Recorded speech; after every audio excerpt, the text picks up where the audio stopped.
거기 비켜! 차가 못 지나가잖아! 차길을 막으면 어떡해! 2024년 9월 서울 강남대로 한복판. 누군가의 거친 고함 소리에 고개를 들었습니다.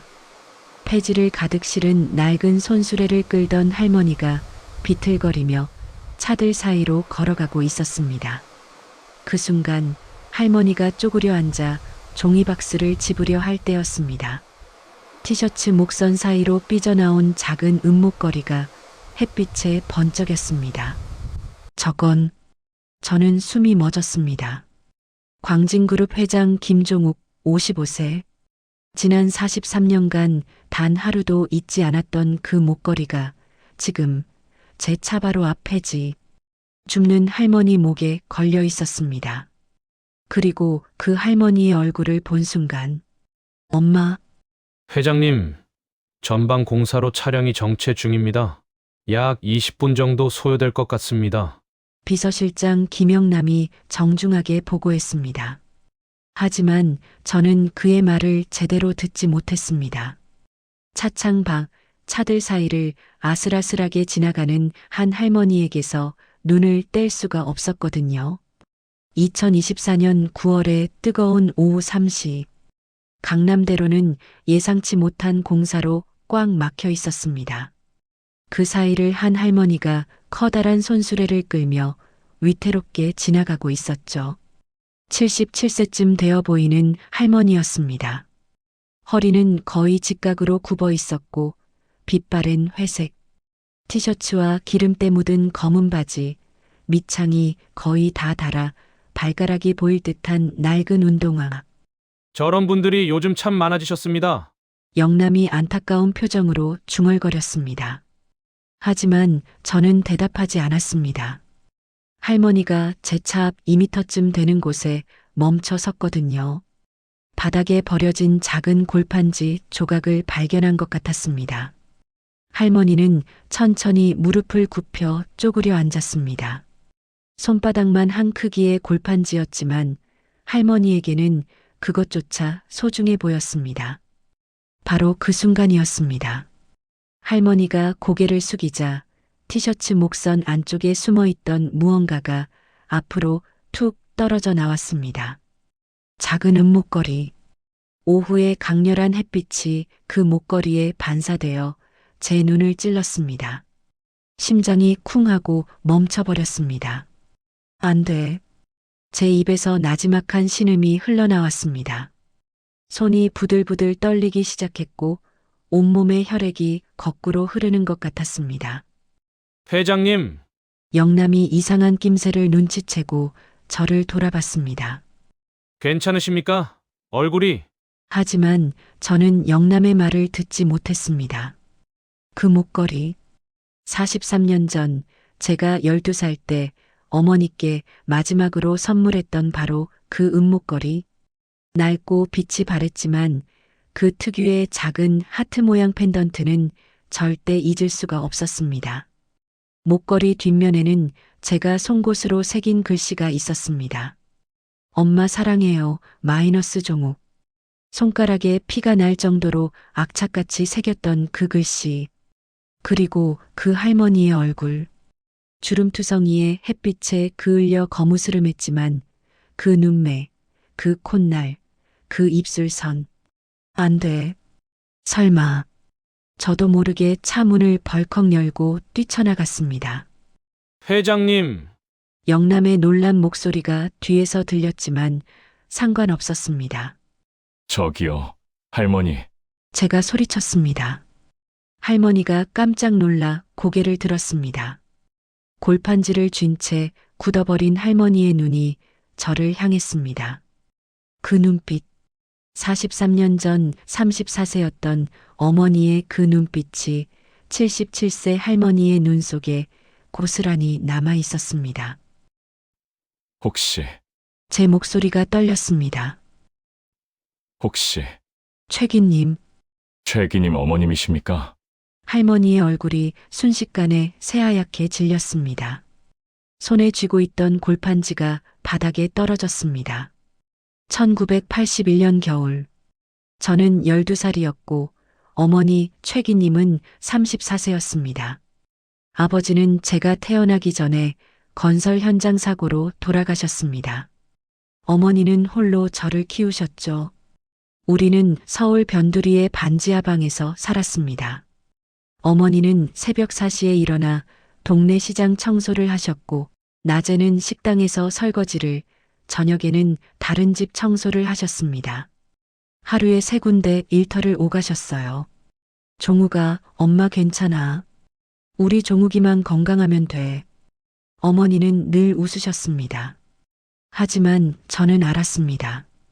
어머니의 손이 얼마나 거칠어졌는지, 허리가 얼마나 아프신지. 어머니가 가진 유일한 귀중품이 있었습니다. 작은 은목걸이였어요. 이건 내 할머니께서 돌아가시면서 엄마한테 주신 거야. 우리 집안의 유일한 갑오지. 어머니는 가끔 그 목걸이를 꺼내보시며 눈물을 흘리셨습니다. 그해 겨울 제 생일이었습니다. 어머니는 제게 작은 케이크를 사오셨어요. 생일 축하해, 우리 종욱이. 하지만 케이크보다 더 눈에 띄는 게 있었습니다. 어머니의 왼쪽 볼에 시퍼런 멍이 들어 있었던 거예요. 엄마, 이거 어떻게 된 거예요? 아, 이거 걸레질하다가 문짝에 부딪혔어. 괜찮아. 하지만 저는 알았습니다. 며칠 전 어머니가 청소하시던 집주인 아들이 술 취해 들어왔을 때 어머니를 밀쳤다는 걸 동네 아줌마한테 들었거든요. 그날 밤 저는 결심했습니다. 내가 크면 엄마를 꼭 편하게 해드릴 거야. 크리스마스가 지나고 며칠 후였습니다. 어머니가 감기에 걸리셨어요. 하지만 병원에 갈 돈이 없었습니다. 엄마, 병원 가야 돼요. 괜찮아, 종우가. 며칠 푹 쉬면 나아. 하지만 어머니는 점점 더 안 좋아지셨습니다. 열이 40도까지 올라갔고 기침을 할 때마다 온몸을 떨었습니다. 저는 무서웠습니다. 엄마, 제발 병원 가요. 제가 돈 구할게요.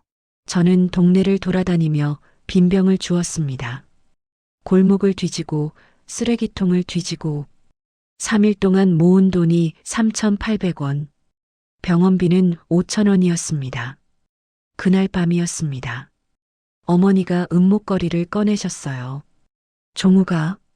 어머니의 목소리는 너무나 약했습니다. 엄마가 미안해. 제대로 키워주지 못해서. 엄마, 무슨 소리예요? 이 목걸이 내가 가져. 어머니는 떨리는 손으로 목걸이를 제 손에 쥐어주셨습니다. 엄마의 유일한 재산이야. 팔면 조금이라도 돈이 될 거야. 싫어요. 이거 엄마 거잖아요. 종우가. 어머니가 제 뺨을 어루만지셨습니다. 엄마는 내가 잘 사는 걸 보는 게 소원이야. 공부 열심히 해서 훌륭한 사람 되어야 해. 엄마, 무슨 소리예요? 왜 이래요? 저는 울음을 터뜨렸습니다. 다음 날 아침, 어머니가 사라지셨습니다. 작은 쪽지만 남긴 채. 종우가, 엄마가 미안해. 엄마는 내가 잘 살 수 있도록 작은아버지께 부탁했어. 엄마는 너무 아파서 제대로 일을 못해. 병원비도 없어. 이러다간 너만 힘들게 할 것 같아. 엄마가 없으면 작은아버지가 너를 잘 키워주실 거야. 목걸이는 내가 간직해. 엄마가 나으면 꼭 찾으러 갈게. 약속이야. 사랑한다. 우리 종욱이. 엄마, 저는 그 쪽지를 붙잡고 통곡했습니다. 엄마. 하지만 어머니는 돌아오지 않으셨습니다. 작은아버지 댁으로 가게 되었습니다. 작은아버지는 서울 변두리에서 작은 치과를 운영하고 계셨어요. 어머니 부탁이니까 데려는 왔지만 내가 밥값은 해야 한다. 작은아버지는 첫날부터 명확하게 말씀하셨습니다. 저는 치과 기공실에서 일을 배우기 시작했습니다. 12살 소년이 할 수 있는 일은 많지 않았어요.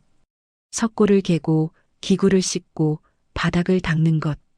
하지만 저는 불평하지 않았습니다. 밤마다 어머니가 남기신 은목걸이를 꺼내보며 다짐했습니다. 엄마, 제가 꼭 성공해서 찾을게요. 기다리세요.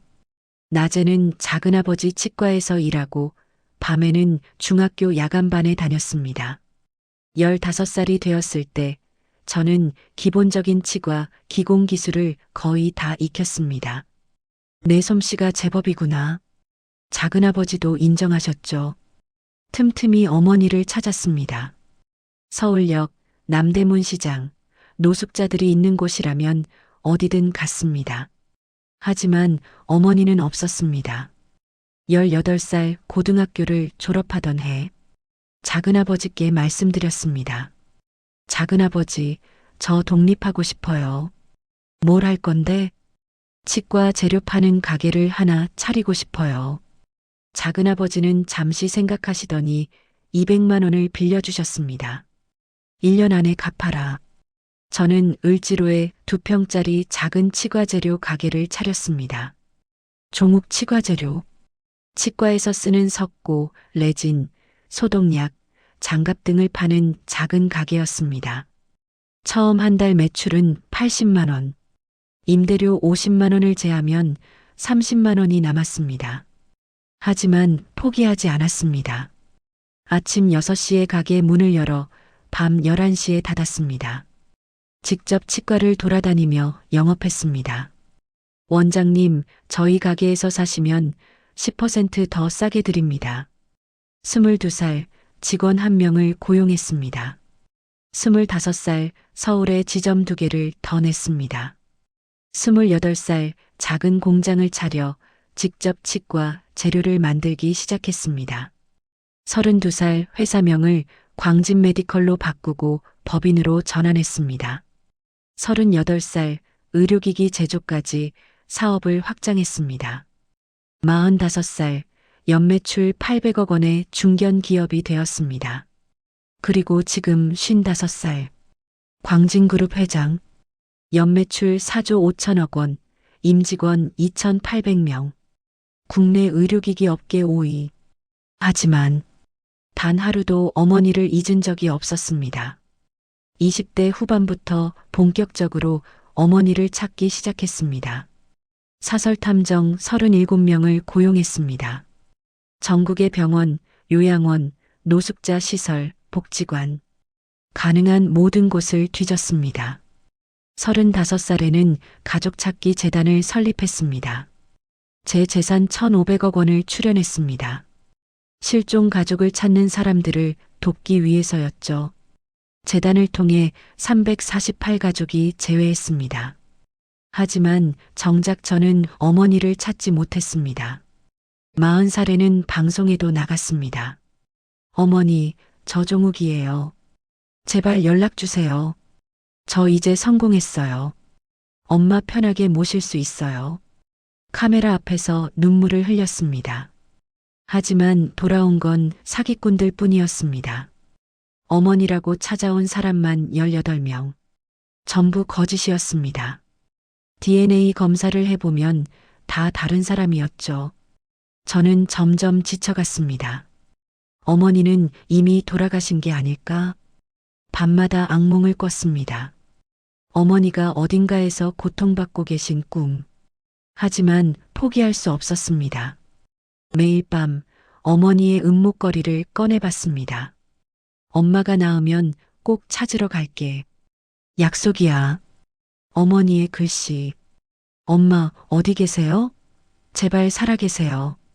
그런데 지금, 바로 지금 이 순간, 제 차 앞 폐지를 줍고 있는 할머니의 목에 그 목걸이가 걸려 있는 겁니다. 43년 전 어머니께서 제게 주셨던 바로 그 은목걸이가. 혹시 최기님 어머님이십니까? 제 질문에 할머니의 얼굴이 하얗게 질렸습니다. 손에 쥔 골판지가 바닥에 떨어졌습니다. 아, 아니에요. 전 그런 사람 아니에요. 할머니가 고개를 저으며 뒷걸음질 쳤습니다. 그 목걸이요. 저는 다급하게 목걸이를 가리켰습니다. 그 목걸이 뒷면 좀 보여주실 수 있으세요? 제발요. 할머니는 놀란 눈으로 자신의 목을 움켜쥐었습니다. 마치 세상에서 가장 소중한 것을 지키려는 것처럼. 왜요? 이게 왜요? 저는 김종욱이에요. 종욱이라고요. 제 목소리가 떨렸습니다. 43년 전 12살 때 엄마가 저 두고 가셨어요. 이 목걸이 주시면서요. 할머니의 눈이 커졌습니다. 종욱. 그 순간 할머니의 손이 떨리기 시작했습니다. 손수레를 잡은 손에 힘이 풀렸습니다. 안 돼. 할머니가 중얼거렸습니다. 넌 날 봐선 안 돼. 어머니 맞으시죠? 저는 한 걸음 다가갔습니다. 저예요. 종욱이에요. 엄마. 안 돼. 할머니가 갑자기 소리쳤습니다. 그리고 손수레를 잡아 끌며 돌아섰습니다. 어머니, 가지 마세요. 저는 뛰어가려 했습니다. 하지만 뒤에서 영남이 제 팔을 잡았습니다. 회장님, 위험합니다. 차들이. 경적 소리가 사방에서 울렸습니다. 할머니는 차들 사이로 위태롭게 걸어가고 있었습니다. 구부정한 허리, 느린 걸음. 그런데 그 걸음걸이, 왼쪽 다리를 살짝 절뚝이는 모습, 어머니였습니다. 틀림없었어요. 어머니는 어렸을 때 계단에서 떨어져 왼쪽 다리를 다치셨거든요. 엄마. 제 입에서 신음 같은 목소리가 나왔습니다. 할머니는 점점 멀어지고 있었습니다. 사람들 틈으로 사라져가고 있었어요. 저는 그 자리에 주저앉았습니다. 도로 한복판이었지만 상관없었습니다. 엄마. 43년 만에 찾은 어머니. 그런데 어머니는 폐지를 줍는 77세 할머니가 되어 계셨고 저를 보자마자 도망가셨습니다. 왜일까요? 왜 어머니는 아들을 피하셨을까요? 회장님, 영남이 당황한 목소리로 저를 부축했습니다. 일어나세요. 사람들이 다 쳐다봅니다. 하지만 저는 일어날 수 없었습니다. 눈물이 멈추지 않았거든요. 영남, 네, 회장님. 저분을 찾아야 해. 무슨 수를 써서라도. 제 목소리는 떨리고 있었지만 단호했습니다. 내 어머니야. 43년 동안 찾던 채 어머니 최기님이 맞아. 영남의 얼굴이 창백해졌습니다. 회장님, 정말로? 재단에 즉시 연락해. 모든 인력을 동원해서라도 오늘 안에 찾아내야 해. 저는 떨리는 손으로 일어섰습니다. 차로 돌아가며 창밖을 봤습니다. 어머니가 사라진 방향을 바라봤어요. 이번엔 절대 놓치지 않을 거야, 엄마. 하지만 저는 아직 몰랐습니다. 어머니가 왜 도망가셨는지, 그리고 어머니의 몸에 무슨 일이 일어났는지를, 그 진실을 알게 되는 순간 제 심장은 산산조각 날 것이었습니다. 차 안에서 저는 한숨도 자지 못했습니다. 영남에게 지시했습니다. 재단 직원 전원 비상 소집, 사설 탐정 20명 추가 고용. 경찰서에도 협조 요청해. 네, 회장님. 그런데 특징을 좀 더 자세히 말씀해 주시겠습니까? 70대 후반, 허리가 많이 굽으셨어. 회색 티셔츠, 검은 바지, 해진 운동화, 큰 손수레.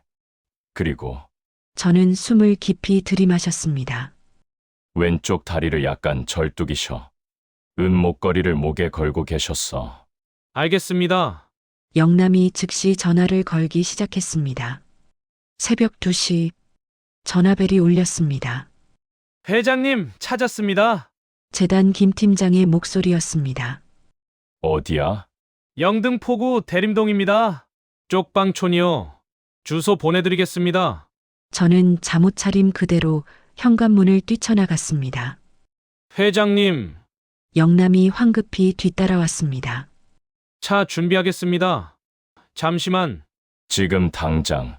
30분 후 우리는 영등포구 대림동의 한쪽 방촌 앞에 서 있었습니다. 낡은 3층 건물. 페인트가 벗겨지고 곳곳에 금이 가 있었습니다. 2층 203호입니다. 김 팀장이 조심스럽게 말했습니다. 계단을 올라갔습니다. 삐걱거리는 나무 계단. 복도 전구는 하나 걸러 하나씩 나가 있었습니다. 203호 앞에 섰습니다. 낡은 합판문. 문 아래 틈새로 희미한 불빛이 새어나오고 있었습니다. 저는 떨리는 손으로 문을 두드렸습니다. 똑똑똑. 누구세요?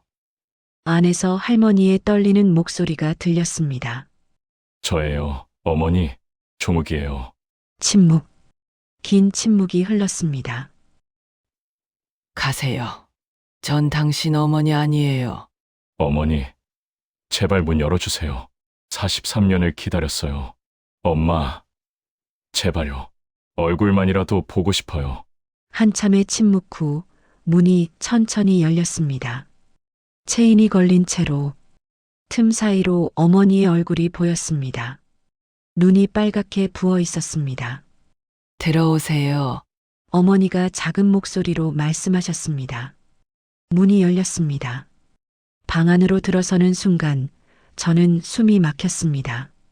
2평도 안 되는 좁은 방, 작은 싱크대 하나, 낡은 이불 하나, 옷가지 몇 벌이 전부였습니다. 벽에는 곰팡이가 가득했고 천장에서는 물이 뚝뚝 떨어지고 있었습니다. 엄마, 여기서 사셨어요? 제 목소리가 떨렸습니다. 어머니는 바닥에 앉으셨습니다. 저도 맞은편에 조심스럽게 앉았습니다. 왜 찾아왔어요? 어머니의 목소리는 차가웠습니다. 전 이미 죽은 사람이에요. 43년 전에 죽었어요. 엄마, 당신은 성공했잖아요. 대기업 회장이 됐잖아요. 왜 나 같은 거지를 찾아온 거예요? 엄마가 거지예요. 무슨 소리예요? 저는 소리쳤습니다. 엄마는 제 어머니예요. 제가 평생 찾던 유일한 가족이에요. 어머니의 눈에서 눈물이 흘러내렸습니다. 미안해. 종우가. 엄마가 너무 미안해. 왜 그때 가신 거예요? 왜 저 혼자 두고 가신 거예요? 제 목소리도 떨렸습니다. 엄마가 아팠어. 폐렴이 너무 심해져서 제대로 일을 못하게 됐어. 그러다 결국 폐가 너무 나빠져서 병원에 갔더니 어머니가 말을 멈추셨습니다. 폐결핵이래. 그것도 심한 거. 전염성도 있고. 그래서 너한테 옮길까봐 엄마, 작은아버지한테 부탁했어. 내가 고등학교만이라도 졸업할 수 있게 해달라고. 엄마는 요양원에 들어갔어. 무료 요양원. 어머니가 계속 말씀하셨습니다. 거기서 2년을 있었어. 많이 나아졌어. 퇴원할 수 있을 정도로. 그래서 너를 찾으려 했어. 근데 어머니의 목소리가 점점 작아졌습니다. 작은아버지네 갔더니 이미 내가 독립했다고 하더라. 연락처도 모른다고. 너를 찾으려 했는데 엄마가 할 수 있는 게 없었어. 이름도 바꿨다던데? 행근이로. 저는 고개를 끄덕였습니다. 20살 때 개명을 했었습니다. 새 출발을 하고 싶어서. 미안해요, 엄마. 아니야. 내 잘못이 아니야. 어머니가 고개를 저으셨습니다. 엄마가 너를 찾지 못했어. 40년을 넘게 거리에서 폐지를 주우며 살았어. 내가 혹시 날 찾을까봐 서울을 떠나지 않았어. 저는 어머니의 손을 잡았습니다. 얼마나 거친지 얼마나 상처투성이인지. 엄마, 이제 집에 가요. 제 집으로. 이제 엄마 고생 끝났어요. 하지만 어머니는 고개를 저으셨습니다. 안 돼. 난 갈 수 없어. 왜요? 왜 안 되는데요? 종우가 어머니가 제 얼굴을 쳐다보셨습니다. 그 눈빛이 너무 슬펐습니다. 엄마가 아파. 많이 아파. 그럼 병원 가면 되잖아요. 제가 최고의 병원에. 췌장암이야. 어머니의 말에 세상이 멈춰버렸습니다. 뭐라고요? 3개월 전에 진단받았어. 사기야. 말기. 어머니가 담담하게 말씀하셨습니다. 의사 선생님이 그러시더라. 길어야 6개월이라고. 수술도 못 한대. 이미 너무 퍼져서. 안 돼. 제 입에서 신음이 나왔습니다. 안 돼요.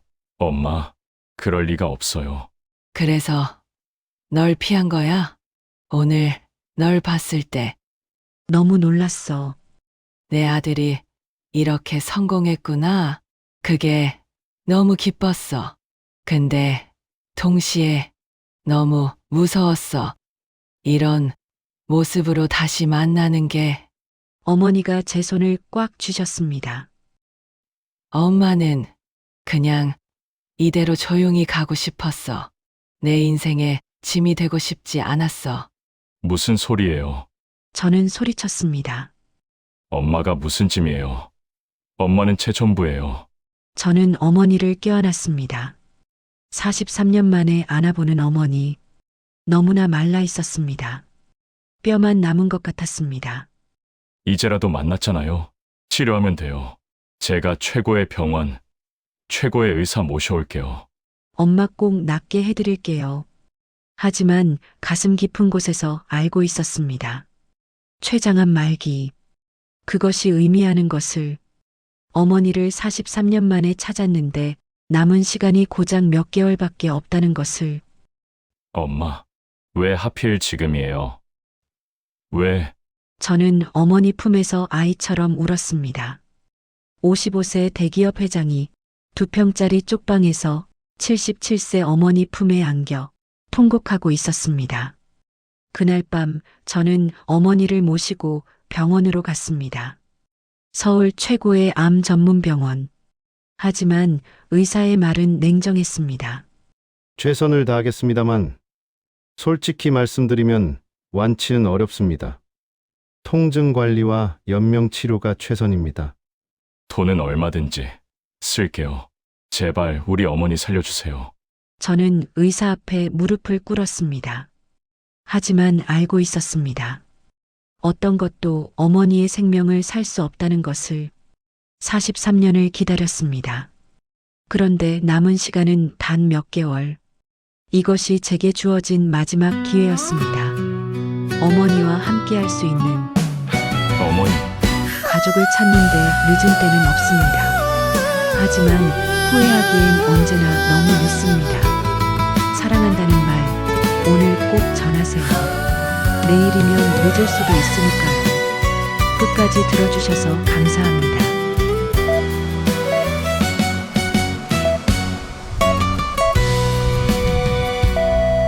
어머니 우리를 길러내신다고 고운 손발 다닳도록 고생하셨네. 배고픔에 밤새 울던 어린 자식들 따스한 품으로 안아 채워주셨죠. 철없는 저희들 재롱에 웃으시며 세월 가는 줄도 모르고 사셨던가요. 이제와 돌이켜보니 그 모든 순간이 어머니 사랑이었다는 걸 알았습니다.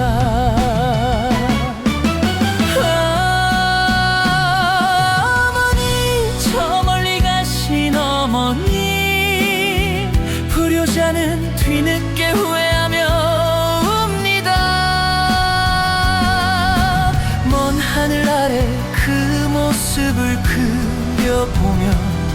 저희는 오늘도 어머니 생각만 합니다. 사랑합니다. 영원히 사랑합니다. 어머니. 굳은 비바람 홀로 다 막아내시며 자식들 앞길만 밝히던 등불이셨네. 한 점 희망되어 힘겹던 삶 속에서 언제나 기둥처럼 든든했었죠. 어머니 품 떠나 자식들 살아간다 해도 가슴속 깊이 새겨진 그 정 잊을 수 없어.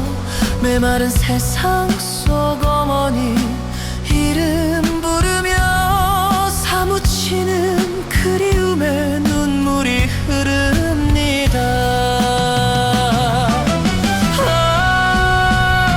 어머니, 저 멀리 가신 어머니, 불효자는 뒤늦게 후회하며 옵니다.